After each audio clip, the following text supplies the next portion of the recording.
Ya, salam sejahtera. Saat ini kita akan membahas satu topik yang sangat penting, yang sangat menarik. Topik ini sering dibahas di zaman ini.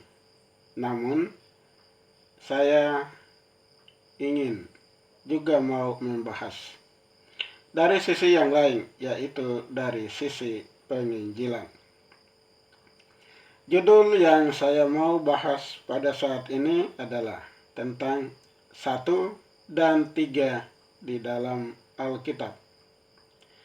Apa yang dimaksud dengan 1 dan 3? Mari kita ikuti pembahasan.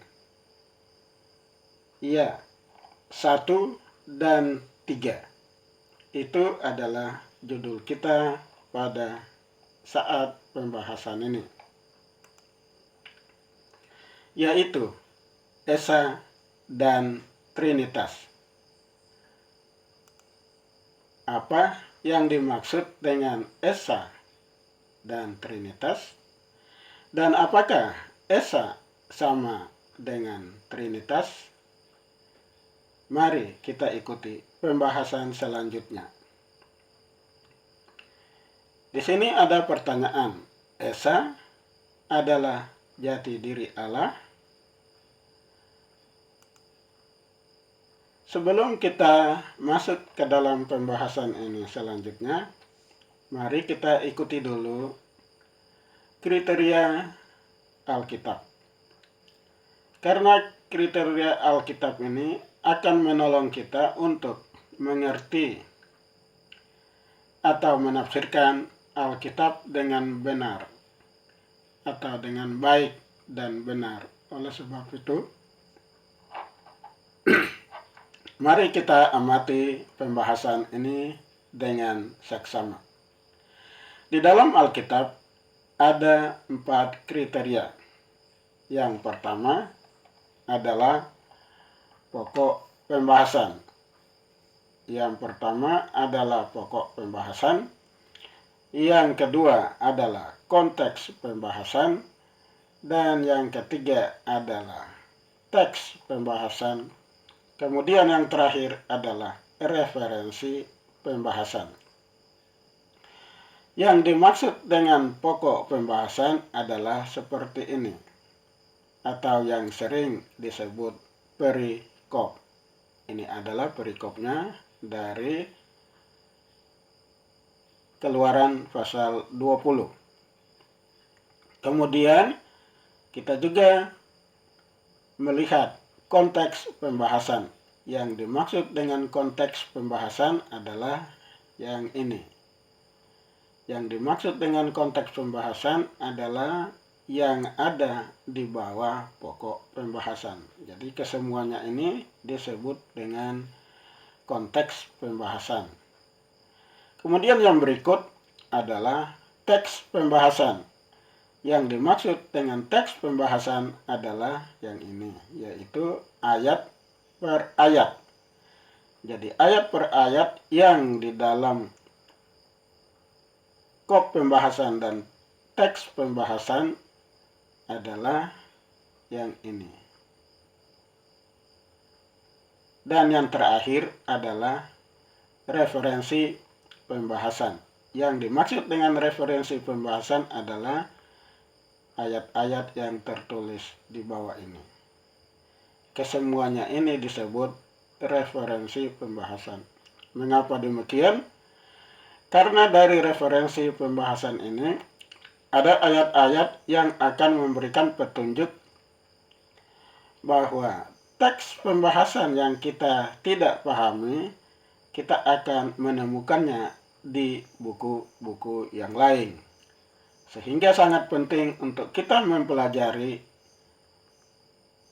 kriteria Alkitab ini dengan baik agar kita tidak salah dalam menjelaskan Alkitab atau ayat yang kita tidak pahami.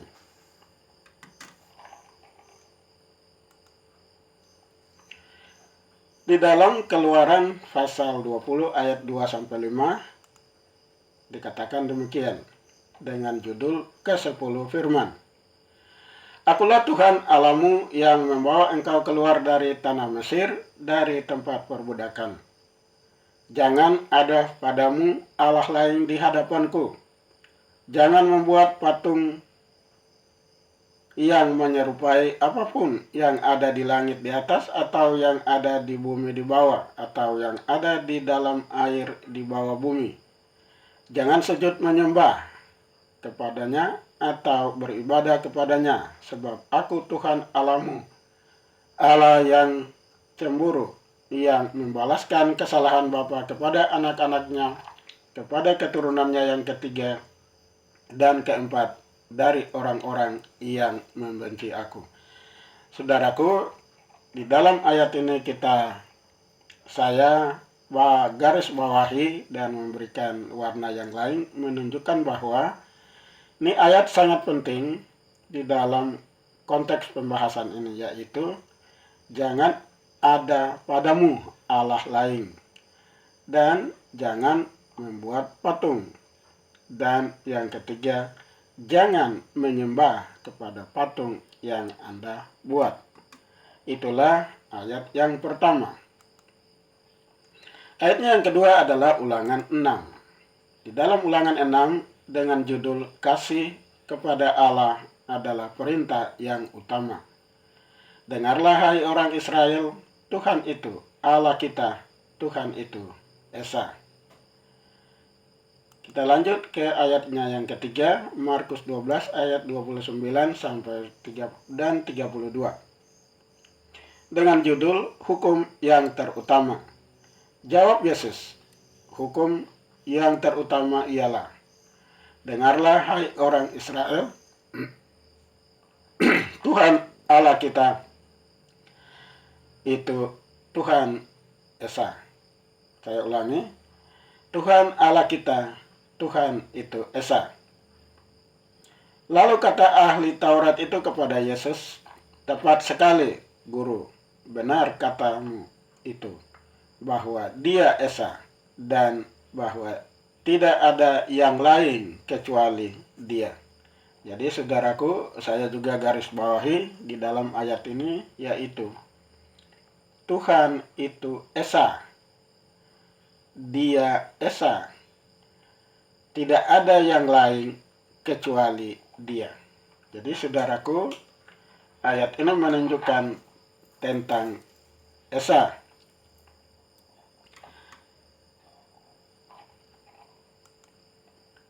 Saudaraku, kita akan lanjut kepada latar belakang dari ketiga buku tersebut. Kita perlu mengetahui mengapa ayat itu ditulis. Kita mempelajari dari latar belakangnya agar kita tahu tujuan daripada ayat itu ditulis. Latar belakang yang pertama dari Ulangan 6 ayat 4 adalah tertulis di dalam Ulangan 6 ayat 1 sampai 2. Perlu saya ingatkan bahwa dalam mencari latar belakang ataupun jawaban, jangan sekali-kali menggunakan asumsi, tetapi mari kita gunakan Alkitab untuk membahas atau untuk menjawab dirinya sendiri, menjelaskan tentang dirinya sendiri. Jadi, jangan menggunakan pendapat manusia. Jadi, latar belakangnya adalah Ulangan pasal 6 ayat 1 sampai 2. Inilah perintah yakni ketetapan dan peraturan yang aku ajarkan kepadamu atas perintah Tuhan Allahmu untuk dilakukan di negeri kemana kamu pergi untuk mendudukinya, supaya seumur hidupmu engkau dan anak cucumu takut akan Tuhan Allahmu dan berpegang pada segala ketetapan dan perintahnya yang kusampaikan kepadamu, dan supaya lanjut umurmu. Jadi saudaraku, kita akan mengetahui bahwa dari latar belakang ini, di sini ada saya garis bawahi, perintah Tuhan Allahmu Dan yang kedua adalah Tuhan Allahmu, atau segala ketetapan dan perintahnya. Jadi dari latar belakang ini muncullah ayat Ulangan pasal 6 ayat 4. Karena bangsa Israel telah dijajah selama bertahun-tahun di tanah Mesir dengan segala kehidupan mereka, sehingga pada saat Allah mengeluarkan mereka dari tanah Mesir, Allah memberikan petunjuk atau aturan yang harus dipatuhi oleh semua orang Israel pada saat itu. Latar belakang yang kedua, Keluaran 20 ayat 2-5 adalah terdapat di dalam Keluaran 20 ayat 1-2. Lalu Allah mengucapkan segala firman ini, Akulah Tuhan Allahmu yang membawa engkau keluar dari tanah Mesir, dari tempat perbudakan.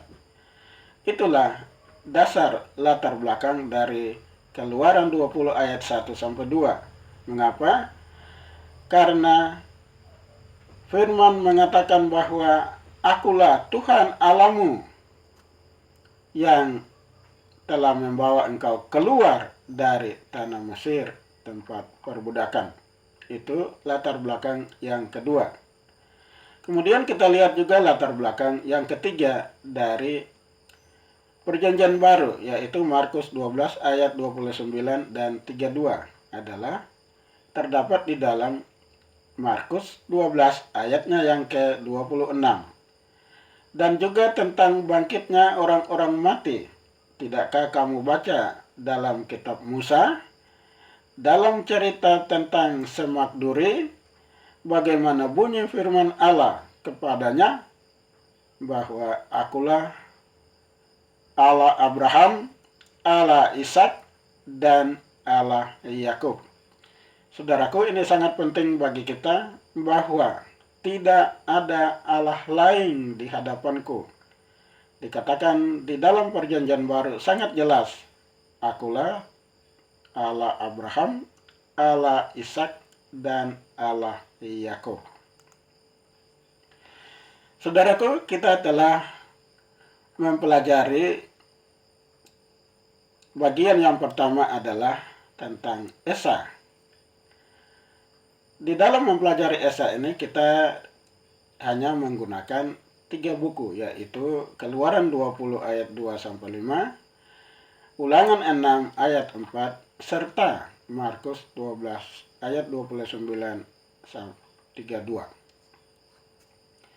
Sehingga kita akan mengetahui bagaimana apa yang dimaksud dengan Esa. Dan kita telah mempelajari, kita telah membaca, kita telah melihat, kita telah menyelidiki. Maka kita mengambil satu kesimpulan dari bagian yang pertama ini adalah, maka kita tidak mendapatkan konsep penciptaan, tetapi yang kita dapatkan adalah konsep tentang penyembahan. Saya ulangi, konsep tentang penyembahan terkait dengan kasih kepada Allah. Jadi yang dimaksud dengan Allah itu Esa adalah konsep penyembahan, bukan konsep tentang penciptaan. Jadi saudaraku, telah jelas dalam ketiga buku yang kita baca bahwa Esa adalah konsep penyembahan, bukan konsep penciptaan. Kita lanjut, di mana kita mengetahui letak perbedaan antara Esa dan Trinitas.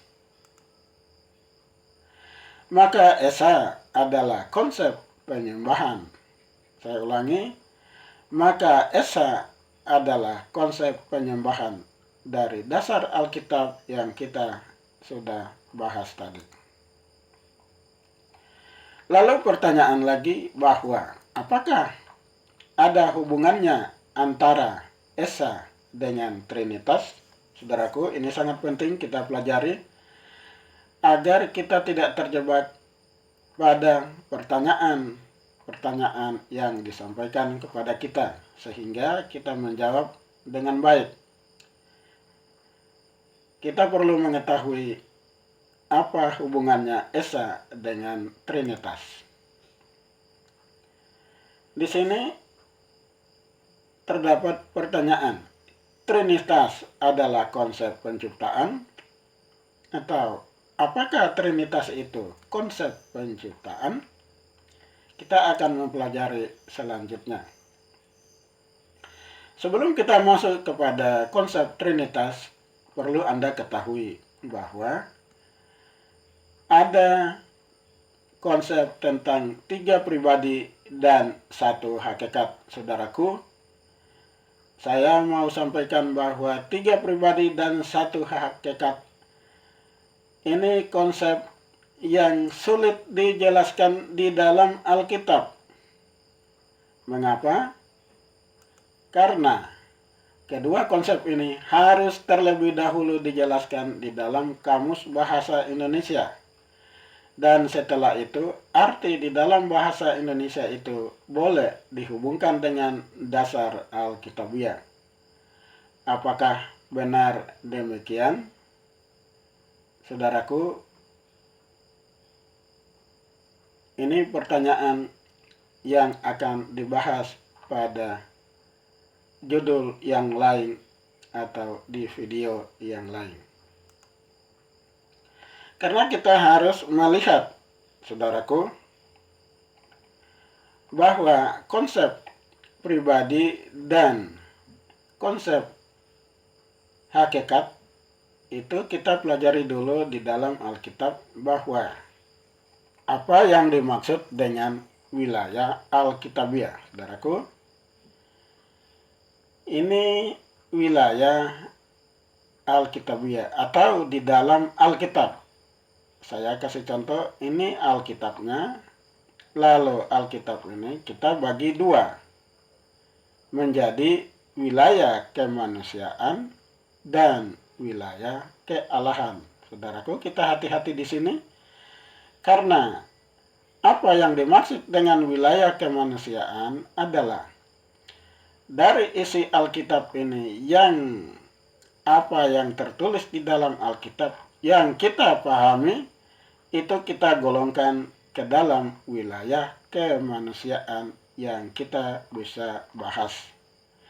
Tetapi saudaraku, apabila di dalam Alkitab ada ayat-ayat yang tidak tercatat atau istilah-istilah yang tidak tercatat di dalam Alkitab, maka itu kita masukkan ke wilayah kealahan. Artinya, apa-apa yang ada yang tidak bisa dijelaskan, itu adalah wewenang kealahan untuk menjelaskannya, bukan manusia yang menjelaskannya. Jadi saudaraku, kita harus perhatikan dengan baik agar kita tidak salah dalam menjelaskan akan Alkitab. Kita tetap kembali kepada kriteria Alkitab. Mengapa? Ini sangat penting. Kalau kita tidak memahami kriteria Alkitab yang dimaksud dengan pokok pembahasan, yang dimaksud dengan konteks pembahasan, yang dimaksud dengan teks pembahasan dan referensi pembahasan, maka kita tidak akan memahami ataupun tidak akan menjawab apabila ada pertanyaan-pertanyaan yang datang kepada kita. Oleh sebab itu sangat penting kita mengetahui kriteria Alkitab yang ada. Saudaraku, kita akan lanjut apa yang dimaksud dengan Trinitas. Trinitas tertulis, kita bisa baca di dalam Kejadian 1 ayat 1 sampai 2. Allah menciptakan langit dan bumi serta isinya. Ini adalah judul daripada ayat yang kita mau jelaskan, yaitu tentang konsep penciptaan. Pokok pembahasannya, kita harus mengetahui dengan baik, sehingga di dalam konteks dan teksnya maka kita akan memahaminya. Ayatnya yang pertama, pada mulanya Allah menciptakan langit dan bumi. Bumi belum berbentuk dan kosong, gelap gulita menutupi samudra raya, dan roh Allah melayang-layang di atas permukaan air. Saudaraku, di sini saya garis bawahi bahwa ada 3 kata yang sangat penting di dalam ayat ini. Yang pertama adalah Allah. Yang kedua adalah kata menciptakan. Dan yang ketiga adalah roh Allah. Saudaraku, 3 kata ini sangat penting bagi kita untuk memahami ayat ini. Sehingga kita bisa dapat menjawab apabila ada pertanyaan. Kemudian ayat yang kedua, Yohanes 1 ayat 1 sampai 3 dikatakan dengan judul atau pokok pembahasannya adalah firman yang telah menjadi manusia. Di dalam ayatnya, pada mulanya adalah firman. Firman itu bersama-sama dengan Allah dan firman itu adalah Allah. Ia pada mulanya bersama-sama dengan Allah. Segala sesuatu dijadikan oleh Dia, dan tanpa Dia tidak ada sesuatu pun yang telah jadi dari segala yang telah dijadikan. Saudaraku, di sini juga saya garis bawahi bahwa pada mulanya adalah firman dan ada kata Allah. Firman dan Allah. Ini sangat penting, saudaraku, karena kita dapat membedakan mana itu Trinitas dan mana itu Esa. Kemudian kita lanjut ke pembahasan berikut, yaitu Matius 28 ayat 19. Dengan perikopnya, perintah untuk memberitakan Injil. Karena itu pergilah, jadikanlah semua bangsa muridku dan baptislah mereka dalam nama Bapa, Anak, dan Roh Kudus. Saudara, kita telah melihat di dalam satu ayat di dalam Perjanjian Baru adalah nama Bapa, nama Anak, dan nama Roh Kudus. Kita akan membedakan dari 6 ayat yang saya sudah bahas. 3 ayat terdapat di dalam bagian yang pertama, yaitu Esa, dan 3 kitab terdapat untuk bagian yang kedua, yaitu Trinitas. Agar saudaraku, kita dapat membedakan mana itu Esa dan mana itu Trinitas. Maka setelah kita membaca ketiga ayat dari Kejadian 1 ayat 1 sampai 2 dan Yohanes 1 ayat 1 sampai 3 serta Matius 28 ayat 19, maka kita tidak mendapatkan konsep penyembahan, tetapi yang kita dapatkan adalah konsep tentang penciptaan, terkait dengan penciptaan langit dan bumi serta isinya. Jadi, yang dimaksud dengan Allah Trinitas adalah konsep penciptaan, bukan konsep tentang penyembahan. Saudaraku, disinilah kita mencampur adukan konsep penyembahan dan konsep Trinitas. Akhirnya, apabila ada pertanyaan, kita juga menjawab dengan mencampur adukan mana yang dimaksud dengan Allah itu Esa dan yang mana yang dimaksud dengan Allah Trinitas. Oleh sebab itu, mari kita pelajari dengan baik, kita simak dengan benar, agar kita dapat memahami dan kita dapat memberitahukan kepada orang lain kebenaran yang sebenarnya terdapat di dalam Alkitab. Jangan menggunakan asumsi, jangan menggunakan pendapat, tapi gunakanlah Alkitab sebagai firman Allah yang kekal yang telah tertulis di dalam Alkitab. Jadi, Esa bukanlah Trinitas dan Trinitas bukanlah Esa. Karena Esa adalah hubungannya dengan konsep penyembahan, sedangkan Trinitas adalah hubungannya dengan penciptaan. Saudaraku, di sini saya garis bawahi bahwa Esa bukanlah Trinitas dan Trinitas bukanlah Esa, karena Esa adalah hubungannya dengan penyembahan, sedangkan Trinitas adalah hubungannya dengan konsep penciptaan. Jadi jelas bagi kita setelah kita menyelidiki dan setelah kita membahas, kita dapati bahwa memang benar Esa dan Trinitas itu berbeda di dalam Alkitab. Saudaraku, kita boleh mempelajari dengan seksama, kita boleh meneliti ayat demi ayat berdasarkan 4 kriteria Alkitab, yaitu pokok pembahasan, konteks pembahasan, teks pembahasan, dan kriteria pembahasan. Jangan saudara pergi kemana-mana untuk mencari jawaban, untuk mencari keterangan, untuk mencari penjelasan. Tetapi gunakanlah firman Allah, Alkitab, untuk menjawab kesemuanya itu. Saudaraku, agar kita dapat mengetahui dengan benar apa yang dimaksud dengan Esa dan apa yang dimaksud dengan Trinitas.